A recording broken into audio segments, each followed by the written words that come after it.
Hi friends, ఎలా ఉన్నారు అందరూ? నేను బాగున్నాను. మీరందరూ కూడా బాగుండాలని కోరుకుంటున్నాను. ఇది వచ్చేసరికి రథసప్తమి రోజు తీసిన వ్లాగ్. మార్నింగ్ 5కే లేచి పనులన్నీ పూర్తి చేసుకుని పూజ చేసుకోవడానికి అయితే వచ్చేసాను. అయితే ఈ రోజు అయితే కొంచెం లేవడంతోనే వీక్గా లేచాను. ఫీవరిష్గా, బాడీ పెయిన్స్గా అనిపించింది. ఇంకా తలస్నానం చేసేసరికి ఇంకా హెడేక్ కూడా వచ్చేసింది. ఇంకా ప్రసాదాలు లాంటివి అయితే ఏం చేసుకోలేదు, నార్మల్గా పూజ చేసేసుకున్నాను. పూలు అయితే నేను ముందు రోజే తెచ్చుకుని ఫ్రిడ్జ్లో పెట్టేసుకున్నాను. ఇంకా పూజ సామాన్లు అన్నీ కూడా ముందు రోజే క్లీన్ చేసుకుని రెడీగా పెట్టేసుకున్నాను. మంచిగా పూల అలంకరణతో నా పూజ గది చాలా అందంగా ఉంది కదా. ఈరోజు అయితే నాతో పాటు మా హస్బెండ్ని కూడా ఎర్లీగానే లేపేశాను. మా పూజ గదిలోకి సూర్యకిరణాలు పడతాయి అన్నమాట. చాలా ప్లెజెంట్గా అనిపిస్తుంది మార్నింగ్ టైంలో.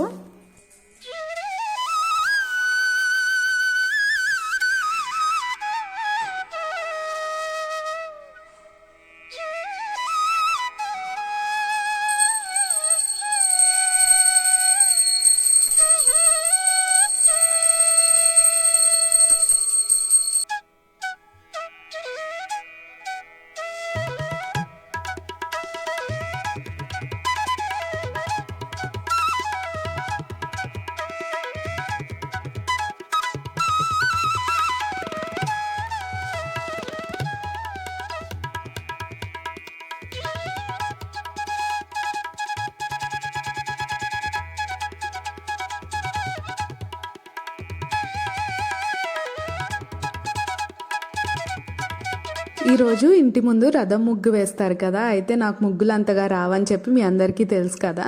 నా రథం ముగ్గు అయితే ఇలా కొంచెం వచ్చినట్లుగా ఇలా వేసేసుకున్నాను. అండ్ ఇవి వచ్చేసరికి ఏంటంటే జిల్లేడు ఆకులు. రథసప్తమి రోజు జిల్లేడు ఆకులు తల మీద పెట్టుకుని తలస్నానం చేస్తారు కదా. అందుకని చెప్పి ఇంటి దగ్గరలోనే చెట్టు ఉంటే కోసుకుని వచ్చాము. పూజ కంప్లీట్ చేసుకుని కొంచెం సేపు టెర్రస్ పైకి అయితే వెళ్ళాము. ఎందుకంటే ఇంట్లో బాగా చల్లగా ఉంది, అందుకని చెప్పి కొంచెం సేపు ఎండలో కూర్చుందాంలే అని చెప్పి వెళ్ళాము.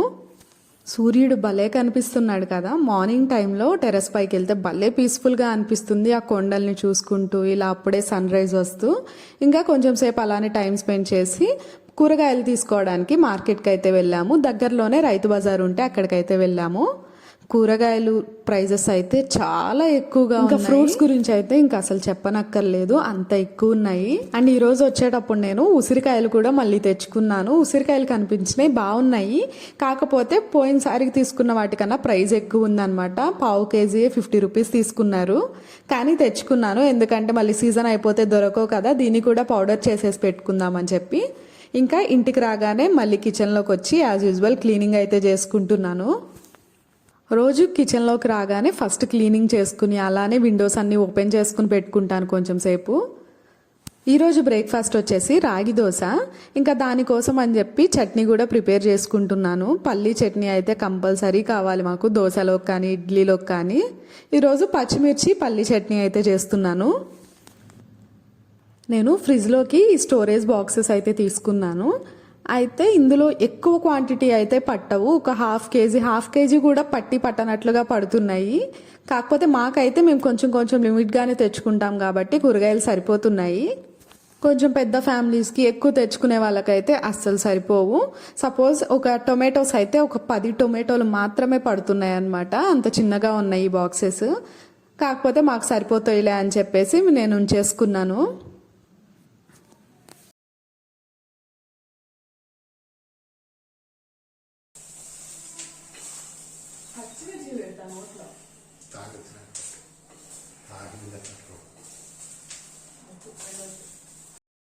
ఇక్కడ ఏం చెప్తున్నానంటే మా హస్బెండ్ వచ్చి టీ తాగుతాను అంటున్నారు. నాకు ఎర్లీ మార్నింగ్ అలా టీ తాగడం అస్సలు నచ్చదనమాట. అందుకే నేను పచ్చిమిర్చి ఫ్రై చేస్తున్నా కదా, పచ్చిమిర్చి పెడతాను నోట్లో అని చెప్పి అరుస్తున్నాను. ఈ విషయంలో మాత్రం మా హస్బెండ్ మీద భలే కోపం వచ్చేస్తుంటుంది నాకు. నేను పల్లీలతో పాటే ఇలా కరివేపాకును కూడా ఫ్రై చేసుకుని గ్రైండ్ చేసుకుంటాను. ఎందుకంటే కరివేపాకు నేను తిననమాట, విడిగా తాలింపులో వేస్తే అలా తీసి పక్కన పెట్టేస్తాను. అయినా నేను తాలింపు వేయను, ఎప్పుడో ఒక్కసారే వేస్తాను. మళ్ళీ ఆయిల్ ఎక్స్ట్రా వేయాల్సి వస్తుంది అని చెప్పి తాలింపు వేయను. ఇలా చేస్తే ఏంటంటే మనం కరివేపాకు తీసి పక్కన పెట్టాలన్నా అది మనకు కనిపించదు, అలానే అందులో ఉన్న బెనిఫిట్స్ అన్నీ వచ్చేస్తాయి మనకి. ఇంకా ఇక్కడ రాగి పిండి చూస్తున్నారు కదా ఎంత మంచిగా ఫెర్మెంట్ అయిందో. నేను నైటే ఈ పిండి బాక్స్లో పెట్టేటప్పుడు కొంచెం ఎక్కువ అయింది, పొంగిపోయి బయటకు వచ్చేస్తుందేమో అనుకున్నాను, కానీ రాలేదు. పిండి ఇలా పులిస్తే దోశలు కూడా మంచి టేస్ట్ వస్తాయి. అయితే పిండి మొత్తాన్ని ఒకటేసారి అందులో వాటర్ వేసుకోకుండా కొంచెం అయితే పక్కకు తీసుకుంటున్నాను. ఇంకా ఇక్కడ దోశ ప్యాన్ కూడా వెలిగించేసుకుని సిమ్లో పెట్టేసుకుంటున్నాను. ఈలోపు దోశ బ్యాటర్ కూడా సపరేట్గా తీసుకుని ఇప్పటి వరకు మిక్స్ చేసుకుంటాను. మామూలుగా అయితే ఇంత ఎక్కువ వేయను, కానీ నిన్న ఏంటో అలా ఎక్కువ వేసేసాను. ఇదే మాకు 3 days అయితే వచ్చేస్తుంది. 3rd day అయితే బాగుంటే వాడతాను, లేకపోతే పడేస్తాను. 2 days అయితే మంచిగా వాడుకోవచ్చు. కొంచెం వరకు పక్కకు తీసుకుని కొంచెం జీలకర్ర వాటర్ వేసేసి కలిపేసి వేసుకుంటాను. అయితే సాల్ట్ అయితే నేను రాత్రే వేసేసుకుని పెట్టుకుంటాను. నేను ఇన్స్టెంట్గా రాగి పిండితో దోశ వేసుకోవడానికి కూడా చాలాసార్లు మనకి బయట లూజ్ రాగి పౌడర్ దొరుకుతుంది కదా, దాంతో ట్రై చేశాను, కానీ అస్సలు దోశ సరిగ్గా వచ్చేది కాదు, పాడైపోయేది. అందుకని చెప్పి ఇట్లా డైరెక్ట్ రాగుల్నే నానపెట్టేసుకుని వేసుకుంటున్నాను. ఈ రెసిపీస్ అయితే నేను షార్ట్స్లో పోస్ట్ చేస్తూ ఉంటాను, చూడండి. ఆ ఇన్స్టెంట్ రాగి దోశ కోసం నేను చాలా వీడియోస్లో చూసి ట్రై చేస్తూ ఉన్నాను, కానీ నాకు అస్సలు వచ్చేవి కాదు. వాళ్ళకి మరి ఎలా వస్తున్నాయో ఏమో. అక్కడికి బియ్యం పిండి కూడా మిక్స్ చేసి చూస్తున్నాను, కానీ రావట్లేదు. అయినా మనం ఇంత హెల్తీగా చేసుకున్నప్పుడు మళ్ళీ బియ్యం పిండి కలపడం ఎందుకు అని చెప్పి ఇలా రాగుల్నే నానపెట్టేసుకుని డైరెక్ట్ ఇట్లా చేసుకుంటున్నాను. నేను మిక్సీస్, జ్యూసర్స్ అన్నీ కూడా కింద కబోర్డ్స్లో పెట్టేసుకుంటున్నాను. కౌంటర్ టాప్ మీద పెట్టుకుంటే ఎక్కువ స్పేస్ ఆక్యుపై అవుతుంది. ఎటు కబోర్డ్స్ ఖాళీగానే ఉన్నాయి కదా అని చెప్పి వాటిని కూడా లోపల పెట్టేసుకుంటున్నాను, డస్ట్ పడకుండా ఉంటాయని చెప్పి. చట్నీ అయితే గ్రైండ్ చేసేసుకున్నాను, కొంచెం గట్టిగానే గ్రైండ్ చేసుకుంటాను. తాలింపు అయితే అస్సలు వేయను, ఎప్పుడో ఒక్కసారి, అది కూడా ఇంటికి ఎవరన్నా వస్తున్నారు అంటే వేస్తాను, లేదంటే పునుగులు కానీ బోండాలు కానీ వేసుకున్నప్పుడు తాలింపు వేస్తాను. ఇంకా ఇక్కడ దోశలు అయితే వేయడం మొదలు పెట్టేశాను. అయితే ఫస్ట్ దోశ కొంచెం అప్సెట్ చేస్తుందేమో అనుకున్నాను, తీస్తుంటే రాలేదు, కానీ కొంచెం సేపటికి అదే వచ్చేసింది. మా దోశ ప్యాన్ మీద దోశలు అయితే బాగా వస్తాయి, ఫస్ట్దైనా సరే బాగా వస్తుంది. మేము నిన్న నైట్ ఒక మూవీ చూసాము, రజాకర్ అనే మూవీ. చాలా బాగుంది, ఎవరైనా చూడకపోతే ఖచ్చితంగా చూడండి, చూడాల్సిన మూవీ అది. ఇది మనకి ఆహాలో అయితే ఉంది. ఇలాంటి మూవీస్ ఖచ్చితంగా చూడాలి, ఇలాంటి స్టోరీస్ ఖచ్చితంగా వినాల్సిన స్టోరీస్ ఇవి. ఈ సినిమా గురించి బ్రీఫ్గా ఒక లైన్ చెప్పేస్తాను, వినండి. ఇదేంటంటే నిజాం వాళ్ళు హైదరాబాద్ వచ్చి ఎలా రూల్ చేయాలనుకున్నారు, లోకల్ పీపుల్స్ మధ్య కూడా ఎలా గొడవలు పెడుతున్నారు, లోకల్ పీపుల్ని ఎంత టార్చర్ పెట్టారు అనేది చాలా బాగా చూపించారు ఈ మూవీలో. హైదరాబాద్ని మళ్ళీ నిజాం పాలన నుంచి బయటికి తీసుకురావడానికి కొంతమంది లీడర్స్ పడిన కష్టాన్ని కూడా మంచిగా చూపించారు. ఇంకా నేను ఇక్కడ డ్రెస్సింగ్ టేబుల్ సర్దుతున్నాను. చాలా రోజుల నుంచి సర్దుదాం అనుకుంటూ అలానే పోయింది. కొంచెం ఇదేంటంటే బ్యాంగిల్ బాక్స్ ఉంటుంది కదా, అందులో కొంచెం ఫోమ్ షీట్ లాంటిది వేసి ఇయర్ రింగ్స్ అయితే అందులో గుచ్చుకుని వాడుకుంటూ ఉన్నాను. చిన్న చిన్న స్టడ్స్ లాంటివి ఎక్కడ పెడితే అక్కడ పెడితే పోతాయి కదా, అందుకే ఇది ఒక ఐడియా వస్తే ఇందులో పెట్టేసి పెట్టుకుంటున్నాను. ఇంకా జ్యువెలరీ అన్నీ కూడా ఎప్పుడన్నా బయటకు వెళ్ళినవి తీసి అక్కడ పెట్టేస్తూ ఉంటాము. గోల్డ్ కాదులేండి, రోల్డ్ గోల్డే. అవన్నీ మళ్ళీ వాటి ప్లేస్లో అవి పెట్టేసుకుంటున్నాను. అలానే మొన్న బ్యాంగిల్ బాక్స్ కొన్నాను కదా, అవి కూడా సర్దేసుకున్నాను. అండ్ నా చేతిలో ఉన్న ఈ చిన్ని బాక్స్లో ఒక 10 నల్ల పూసలు అయితే ఉంటాయి, షార్ట్ బ్లాక్ బీడ్స్ అనమాట. ఇవన్నీ కూడా నేను డ్రెస్సింగ్ టేబుల్ టూర్ చేసినప్పుడు చూపిస్తాను. ఈ నల్ల పూసలన్నీ కేపీహెచ్బి స్ట్రీట్ షాపింగ్లో మ్యాక్సిమం అక్కడ కొన్నవే ఉంటాయి. ఇంకా మిగిలినవి మీషోలో తీసుకున్నవి ఇవే అన్నమాట, తక్కువ ప్రైస్లో కొన్నవే ఇవన్నీ. ఇంకా ఇక్కడ ఆఫ్టర్నూన్ లంచ్ కోసం అని చెప్పి చిక్కుడుకాయలు వలుచుకుంటున్నాను. మేమైతే రథసప్తమి రోజు చిక్కుడుకాయ కర్రీ తింటాము. రీజన్ ఏంటో తెలియదు, కానీ చాలామంది అయితే తింటారు. మీరు కూడా అలానే తింటారా? అలానే ఈరోజు చిక్కుడుకాయలతో రథం కూడా చేసుకుంటారు కదా, నేనైతే చేయలేదు. త్వరగా పని చేసుకుని మా హస్బెండ్ లంచ్కి వచ్చేలోపు కొంచెం సేపు అయితే పడుకుందాంలే, వంట కంప్లీట్ చేసుకుని అనుకున్నాను. కానీ టీవీ చూస్తూ అలానే నిద్రపోకుండా ఉన్నాను. కానీ తినేసిన తర్వాత ఆఫ్టర్నూన్ పడుకున్నాను. అయితే ఈరోజు చిక్కుడుగా ఎందుకు తింటారు చాలామంది అనేది నేను ఒక రీజన్ అయితే విన్నాను. అది ఎంతవరకు కరెక్టో నాకైతే తెలియదు, కానీ నేను విన్నది మీతో కూడా షేర్ చేసుకుంటాను. ఈ రథసప్తమి తర్వాత నుంచి వచ్చే చిక్కుడుకాయలు అంత టేస్ట్ ఉండేవి కాదంట. అందుకని రథసప్తమి రోజు తినేసి ఆ నెక్స్ట్ డే నుంచి ఆ చెట్లన్నీ కూడా నరికేయడం ఇలా చేస్తూ ఉండేవాళ్ళంట. ఎందుకంటే టేస్ట్ ఉండవు, చెట్లు కూడా అంత బాగుండేవి కాదంట. ఇప్పుడంటే హైబ్రిడ్ వస్తున్నాయి, కానీ ఒకప్పుడు అంతా ఇంట్లో పండించుకునే తినేవాళ్ళు కదా. దీనికి కరెక్ట్ రీజన్ ఏమై ఉంటుంది మీకు తెలిస్తే కామెంట్ చేయండి.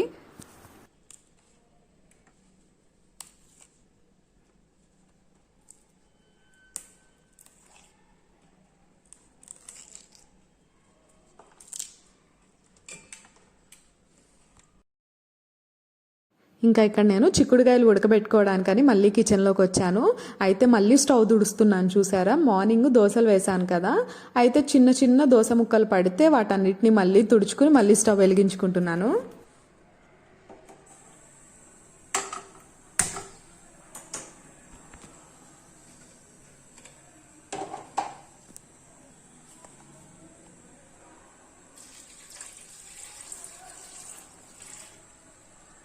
డ్రెస్సింగ్ టేబుల్ సర్దడం అయితే మధ్యలో ఆపేసి వచ్చాను. ఇవైతే ఈలోపు పెట్టేస్తే ఉడికిపోతాయిలే అని చెప్పేసి మళ్ళీ ఉడకబెట్టుకుని డ్రెస్సింగ్ టేబుల్ సర్దేసుకుని మళ్ళీ వంట చేయడానికి అయితే వచ్చేసాను.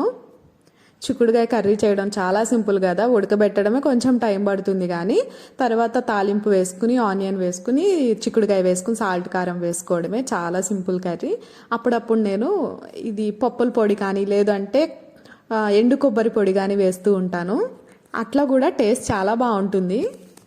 ఈ స్టీల్ కడాయి చూసారా, బాగుంది కదా, ఇది నేను అమ్మ వాళ్ళ ఊర్లో కొనుక్కొచ్చుకున్నాను. దీని ప్రైస్ కూడా 700 పడింది, కానీ చాలా బరువుగా ఉంటుంది, స్ట్రాంగ్గా ఉంటుంది, అడుగు కూడా మాడదు. మనం లో ఫ్లేమ్లో పెట్టుకుని ఫ్రైస్ అయినా సరే చేసేసుకోవచ్చు. ఇంకా పులుసు కర్రీస్ లాంటివి అయితే అస్సలే అడుగు పట్టదు. దగ్గరే ఉండి మధ్య మధ్యలో మిక్స్ చేసుకుంటూ కర్రీస్ చేసుకుంటే ఈ స్టీల్ వాటిల్లో చాలా మంచిది. మనం అల్యూమినియం వాడే కన్నా కూడా అల్యూమినియం అలానే నాన్ స్టిక్ వాడుతూ ఉంటాం కదా, నేను చెప్తున్నాను కానీ నేను వాడుతూనే ఉంటాను నాన్ స్టిక్వి. ఎందుకంటే నా దగ్గర స్టీల్ కడాయి అయితే ఒక్కటే ఉంది. ఇక్కడ చిక్కుడుకాయ అయితే ఆల్మోస్ట్ అయిపోయింది, ఇంకా కారం ఒకటి వేసుకోవడమే, అలానే ఇంకొక సైడ్ రైస్ కూడా అయిపోయింది. ఇంకా ఈలోపు మా హస్బెండ్ కూడా వచ్చేస్తే ఇద్దరం కలిసి లంచ్ చేసాము. అండ్ గోంగూర పచ్చడి కూడా ఉంది ఇంట్లో. గోంగూర పచ్చడి మమ్మీ వచ్చేటప్పుడు పంపించింది. ఇక్కడ సబ్జా నానబెట్టుకుంటున్నాను, ఎందుకంటే చెప్పాను కదా కొంచెం హెల్త్ బాగాలేదు అని చెప్పి, ఇంకా సబ్జా వేసుకుంటే ఇంకా బాడీ కూడా కూల్ అవుతుంది అని చెప్పి, ఇంకా ఆఫ్టర్నూన్ ఏమో బాగా నిద్రపోయి ఇప్పుడే నిద్ర లేచాను. చూసారా నా ఫేస్ ఎలా ఉందో. ఇంకా గ్రేప్స్ అయితే కొంచెం ఫ్రెష్ అయిపోయి ఫేస్ వాష్ చేసుకుని గ్రేప్స్ తెచ్చుకున్నాను తినడానికి. ఇంకా గ్రేప్స్ తింటూ టీవీ అయితే చూస్తున్నాను. అలా టీవీ చూస్తూనే టైం అయితే 6 అయిపోయింది. నా పూజ గదిలో చూసారా, ఇప్పటికి కూడా పూలు ఎంత ఫ్రెష్గా ఎంత బాగుందో పూజ గది మొత్తం. ఇంకా కొంచెం లైట్గా టీ తాగాలనిపించింది, హెడేక్గా అనిపించి, అయితే నేను నార్మల్ టీ తాగాను కాబట్టి లెమన్ టీ చేసుకుందాం, ఇంట్లోనే ట్రై చేద్దాం అనుకున్నాను. ఎందుకంటే ఇంట్లో పుదీనా కూడా ఉంది, పుదీనా లెమన్ హనీ వేసుకుని కొంచెం టీ పొడి డికాషన్లా చేసుకుందాము, ట్రై చేద్దాం ఎలా వస్తుందో అనుకున్నాను. కానీ చాలా బాగా వచ్చింది. సబ్జా కూడా ఆఫ్టర్నూన్ నానబెట్టుకున్నవి ఉన్నాయి, ఇంకా సబ్జా కూడా కొంచెం వేసేసుకున్నాను. మనకి బయట హోటల్స్లో ఎలా ఉంటుందో అలానే ఉన్నాయి. నాకు అనిపించింది ఇంకా మనం బయట తాగవసరం లేదు, డబ్బులు పెట్టుకుని ఇంట్లోనే చేసుకోవచ్చు. మనం ఇందులో టీ పౌడర్ని మనం టీకి వేసుకున్నట్లు కాకుండా జస్ట్ వాటర్లో ఒక పించ్ ఆఫ్ టీ పౌడర్ వేసుకుంటే సరిపోతుంది. జస్ట్ వాటర్ కొంచెం టేస్ట్ అలానే కలర్ కోసం అంతే.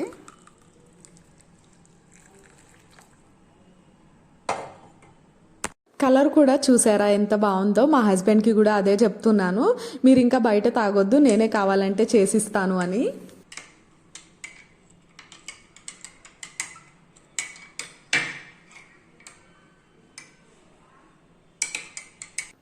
నేను ఈ పుదీనా ఆకులు విడిగా అస్సలు తినను, కానీ ఇలా లెమన్ టీలో వేసుకుంటే మాత్రం తినేస్తాను, బాగుంటుంది ఫ్లేవర్ కూడా. అది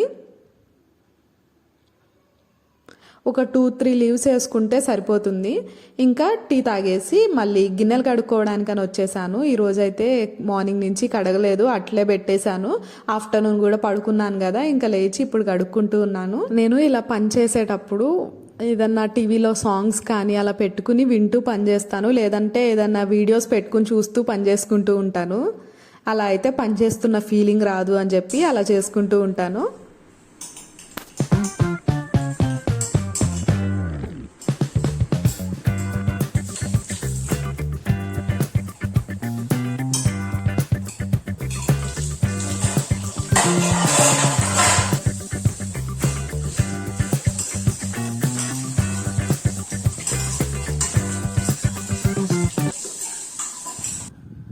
మళ్ళీ డిన్నర్ ప్రిపరేషన్స్ కానీ కిచెన్లోకి అయితే వచ్చాను. అయితే ఈరోజు డిన్నర్ అయితే సింపుల్ అనమాట. మార్నింగ్ మార్కెట్కి వెళ్ళాం కదా, అయితే అక్కడ వేరుశెనక్కాయలు అమ్ముతుంటే తెచ్చుకున్నాము. ఇంకా వాటిని నానపెడుతున్నాను, కొంచెం సేపు నానపెట్టేశాను, నానపెట్టి బాగా కడుగుతున్నాను, కడిగేసి బాయిల్ చేసుకోవడమే.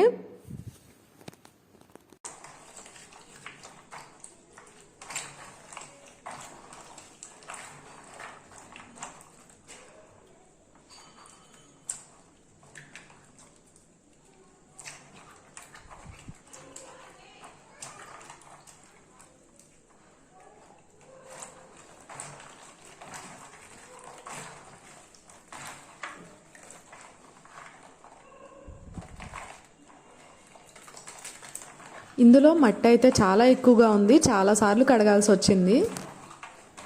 కానీ ఉడకబెట్టుకుని తింటే వీటి టేస్ట్ అయితే భలే ఉంటాయి. ఈ రోజుకి ఇదే మా డిన్నర్ అని అనుకున్నాం, కానీ ఏం జరిగిందో మీరే చూడండి.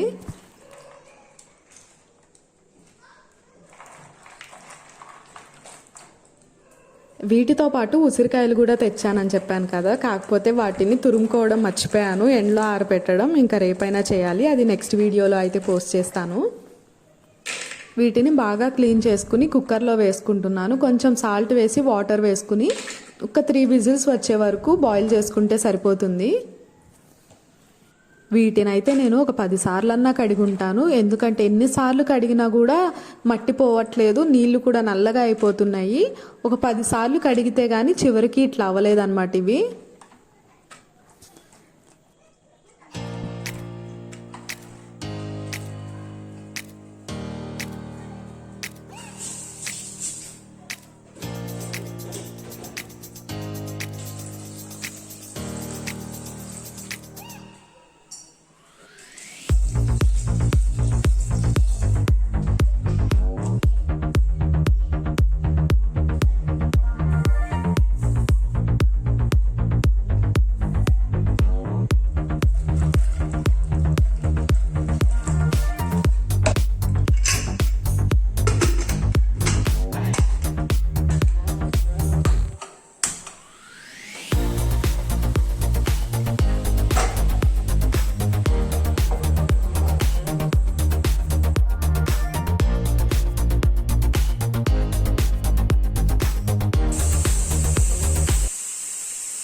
ఇంకా మా హస్బెండ్ వచ్చాక చిన్న పని ఉండి బయటకైతే వెళ్ళాము. వెళ్ళిన వాళ్ళ మామూలుగా రాము కదా, లస్సీ షాప్ ఉంటే లస్సీ షాప్కి వెళ్ళి ఒక లస్సీ అలానే చికెన్ పాప్కార్న్ కూడా తినేసి వచ్చాము.